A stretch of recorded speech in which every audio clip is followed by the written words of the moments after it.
இவருக்கும் வணக்கம். மேசராசினியர்களுக்கு 12 வருடம் கழித்து நிகழ இருக்கும் அற்புத கிரக மாறுதல் மேசராசிக்கு குபேர யோகத்தை ஏற்படுத்த இருக்குதுங்க. அந்த வகையில மேசராசினியர்களுக்கு குரு பகவானுடைய வக்ர நிவர்த்தியின் காரணமாக என்ன மாதிரியான நன்மைகள் எல்லாம் ஏற்பட இருக்கு, கிரகநிலைகளின் ரீதியாக அமைய இருக்கும் சாதகங்கள் என்ன, பாதகங்கள் என்ன என்பது குறித்தான முழுமையான பதிவு தான் இந்த வீடியோல நம்ம விரிவா பார்க்க போகிறோம். அந்த வகையில இந்திரன் உள்பட 30 முக்கோடி தேவர்களுக்கும் ரிஷிகளுக்கும் குருவாக விளங்குவதால் பிரகஸ்பதி என பூஜிக்கப்படும் குரு பகவான் நவகிரகங்கள்ல நாயகன் என போற்றப்படும் சூரியனுக்கும் ஆச்சாரியனாக திகழ்பவர். ஜாதகத்தில் தான் இருக்கும் ராசியிலிருந்து 5, 7, 9 ராசிகளை தன் சுப பார்வையினால் தோஷங்களை போக்கும் கருணையும் சக்தியும் பெற்றவர் குரு பகவான். இவர் வியாழன், பிரகஸ்பதி, பொன்னன் என்ற பல பெயர்கள் இவருக்கு உண்டு. அதிசாரம், வக்ரம் ஆகியவற்றினால் பாதிக்கப்படாத ஒரே கிரகம் இவர் மட்டும்தான்.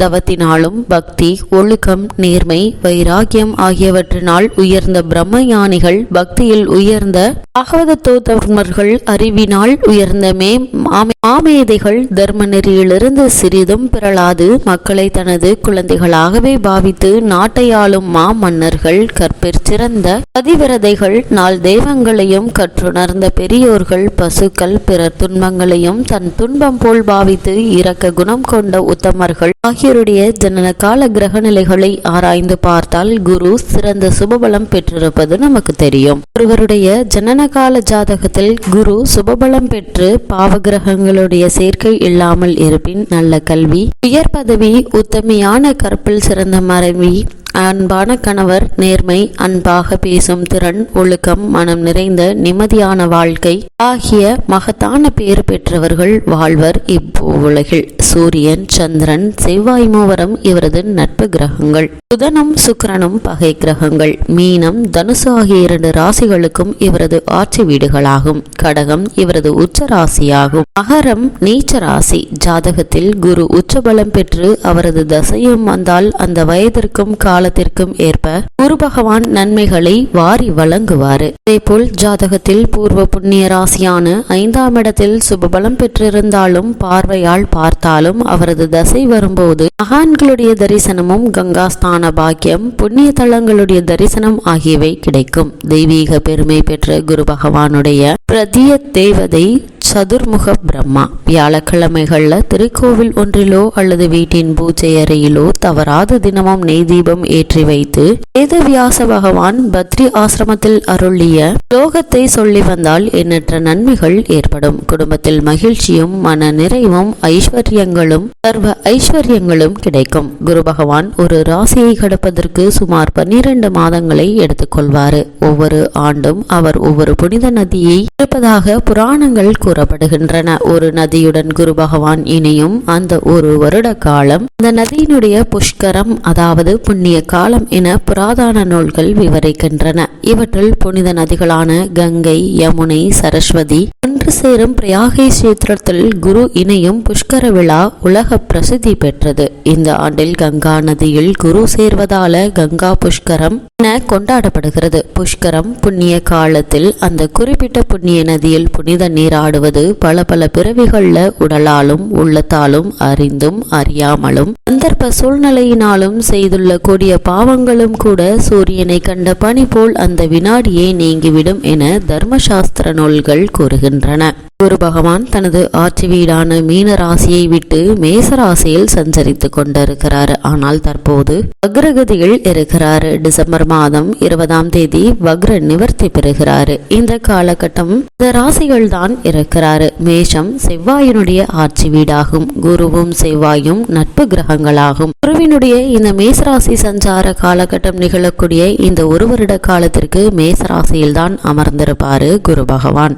பொதுவாக ஜோதிட சாஸ்திரத்தின்படியும் ஆன்மீக ரீதியாகவும் குரு பகவான் ஞானத்திற்கு அதிபதியாக கருதப்படுகிறார். திருமணம் போன்றவை தடையின்றி நடக்க, நல்ல வேலை கிடைக்க, உயர் கல்வி பெற என வாழ்வின் முக்கிய நிகழ்வுகளுக்கு குருவினுடைய அருள் மிக மிக முக்கியம். இதனை குரு பார்க்க கோடி நன்மை என்பார்கள். குரு பகவானை நாம் சென்று தரிசிப்பது கோடி நன்மைகளையும் புண்ணியங்களையும் தருமா, அல்லது குரு பகவானுடைய பார்வை நம் மீது விழுவது கோடி நன்மைகளை தருமா என்ற சந்தேகம் பலர் பலருக்கும் உண்டு. வாழ்வின் முன்னேற்றம், பலவிதமான நன்மைகள் பெறுவதற்கு குருவினுடைய ஆசி மிக மிக அவசியமாகும். குருவினுடைய பார்வை இருந்தால் எப்படிப்பட்ட பிரச்சனையாக இருந்தாலும் இதிலிருந்து மீண்டு வர முடியும் என்பது ஐதீகம். ஆன்மீகத்தில் 2 பார்வைகளுக்கு மட்டுமே கோடி நன்மைகள் கிடைக்கும் என்று கூறப்படுகிறது. ஒன்று குரு பார்வை, மற்றொன்று கோபுர தரிசனம். இதில் குருவினுடைய அருள் வாழ்க்கைக்கு இந்த அளவிற்கு முக்கியம் என்பதற்கு உதாரணமும் உண்டு. இப்படிப்பட்ட குரு பகவான் மேசராசியில் வக்ர நிவர்த்தி பெறுவது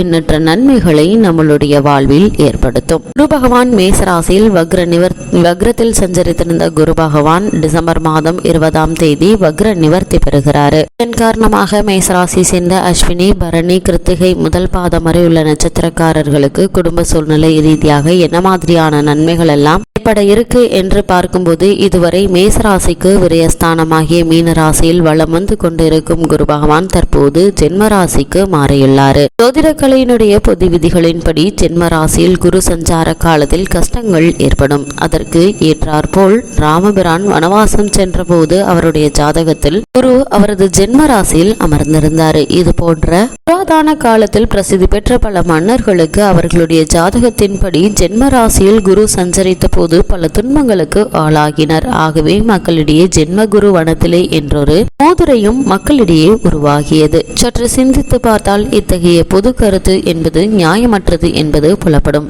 ராமபிரான் சாதாரண மனிதன் அல்ல, அவர் ஓர் மகத்தான அவதார புருஷர். மேலும் அவர் அவதரித்த போது 5 கிரகங்கள் அவர்களது உச்சராசிகளில் அமர்ந்திருந்தன. அவதார புருஷர்களுடைய ஜாதகங்களுடன் எளிய மானிடர்களுடனான நமது ஜாதகங்களோடு ஒப்பிடு பார்ப்பது என்பது முற்றிலும் தவறானது. ஜென்ம ராசியில் குரு சஞ்சரிக்கும் போது குடும்ப கவலைகள் அதிகரிக்கும், திருமண முயற்சிகள்ல தள்ளி போகும். ஆனால் மற்ற கிரகங்களுடைய சாதகங்கள் உங்களுடைய ராசிக்கு ஏற்படும் போது என்னதான் தடங்கல்கள் தாமதங்கள் ஏற்பட்டாலும் உங்களுடைய முயற்சிகளுக்கு வெற்றியும் கிடைக்குங்க. தற்போது உங்களுக்கு நடைபெற்று வரும் தசாபக்திகள் தோஷமிற்று இருக்கும் பட்சத்துல கணவன் மனைவி இடையே அந்யோன்யம் அதிகரிக்குங்க. உத்தியோக காரணமாகவோ அல்லது வேறு காரணங்களுக்காகவோ தற்காலிகமாக பிறந்திருந்த கணவன் மனைவி ஒன்று சேரக்கூடிய ஒரு தருணமாகவும் இந்த குரு பகவானுடைய வக்ர நிவர்த்தி காலகட்டம் அமைஞ்சிருக்குது. குரு பகவானை பொறுத்த வரைக்கும் பலவிதமான உங்களுக்கு நன்மைகளை ஏற்படுத்தி கொடுக்க இருக்கிறாருங்க. ஜென்ம ராசியில் உள்ள குரு பகவான் உங்களுக்கு எதிர்பாராத முன்னேற்றத்தையும் ஏற்படுத்தி கொடுக்க இருக்கிறாரு. சுக்கிரனுடைய நிலையினால வருமானம் போதிய அளவிற்கு இருக்குங்க. பூர்வ புண்ணியம், கலத்திரம், பாக்கியம் ஆகிய இடங்களுக்கு குரு பகவானுடைய சுப பார்வை கிடைப்பது பல நன்மைகளுக்கு வழிவகுக்கும் விதமா அமைய இருக்குது. மேஷ ராசியை சேர்ந்த உத்தியோகஸ்தர்களுக்கு லாபஸ்தானத்தில் சனி பகவான் நிலை கொண்டுள்ள தருணத்துல குரு செவ்வாயினுடைய ராசியான மேஷத்தில் சஞ்சரிப்பது அதிக அலைச்சலையும் பொறுப்புகளையும் வெளியூர் பயணங்களையும் குறைக்க உதவுங்க. நிர்வாகத்தினருடைய பாராட்டுதல்களும் உயர் அதிகாரிகளுடைய ஆதரவும் உங்களுக்கு கிடைக்க இருக்கு. ராசினியர்களுக்கு கிரகங்களுடைய சஞ்சார நிலைகளின் காரணமாக கிரக நிலைகளின் ரீதியாக கூறப்படும் பரிகாரம் என்ன என்று பார்க்கும்போது 12 வியாழக்கிழமைகள் உங்களுடைய வீட்டு பூஜை அறையில் அல்லது அருகிலுள்ள திருக்கோவில் ஒன்றில் மாலையில் நெய் தீபம் ஏற்றி வருவது நிகரற்ற பரிகாரமா அமைஞ்சிருக்குதுங்க.